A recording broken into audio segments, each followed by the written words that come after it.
And how can I leave off the Rougarou? This is part two of the season 26 Commish off-season breakdowns. For whatever reason, I only did 5 of the 6 last night. So here we are on opening day, about 5 hours till first pitch. And the Rougarou, you guys are next and last here.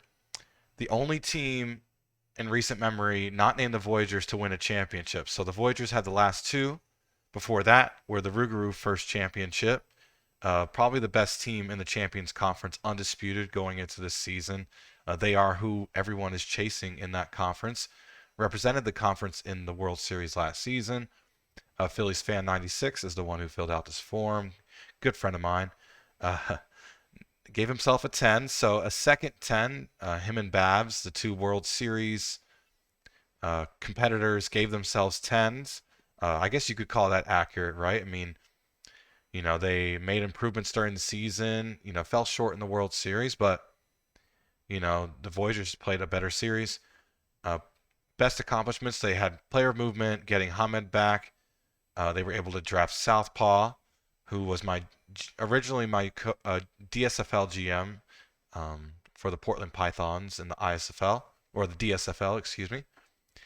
They acquired Valor, which everyone remembers. Vidal Valor came over from Maui in a trade. They sent Sneck and some picks, building the best team in the league. Team environment, creating a locker room atmosphere that prompted Johnny to spend the final season with us instead of returning to Vancouver. Creating a locker room environment where many of our players have publicly stated in our locker room how New Orleans feels like home. Yeah, that's another standard. So the Voyagers, Rougarou, the two current alphas in the league in terms of performance and building culture. So kudos to Eldorian and Phillies fan 96 for having a positive environment that people could be happy about. They lost C Does It. That was their biggest setback. Starting to say goodbye to some longtime Rougarou who are retiring or stepping away. Slithery Sneck, who was part of that trade to Maui to get Valor. Um, yeah, I remember when you guys lost C Does It. He was a big tester for you guys, so losing him probably was a huge hit. And now he's building for the future in Seattle. Season 26, um, three batters, first season of regression, two at their peak, top two MVP vote getters from last season, and on the books for 500K each. They know it in our private channels. I mentioned that a lot. That we actually had to change the rules because I pushed for it because I thought that was kind of crazy.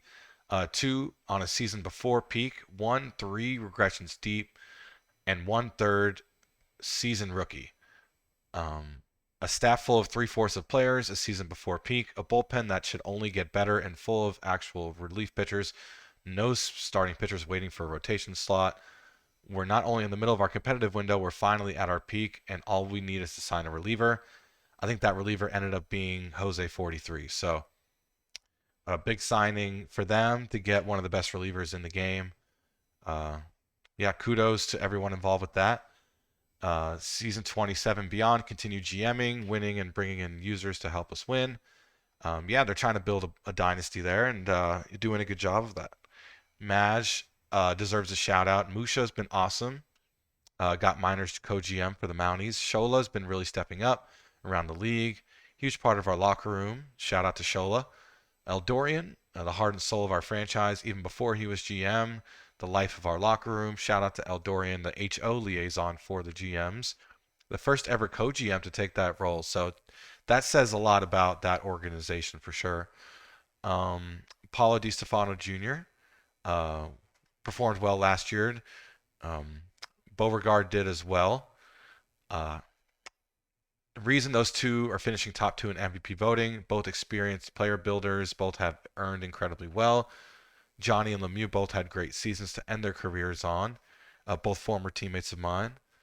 Um, and Getty had a breakout season, should have been a pitcher of the year contender last season. So yeah, they got a full roster of great players, of course. That's what happens when you are the best team in the conference. And look for Valor to have himself a career year with his first full season in New Orleans. Hamed's been sniffing MVP discussions for seasons.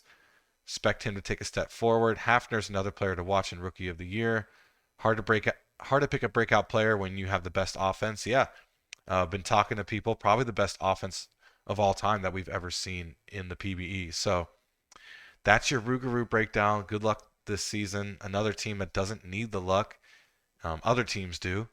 But in all seriousness, thank you guys for helping build an overall good league culture. And yeah, look forward to seeing you guys in the Champions Conference competing with my Supernovas.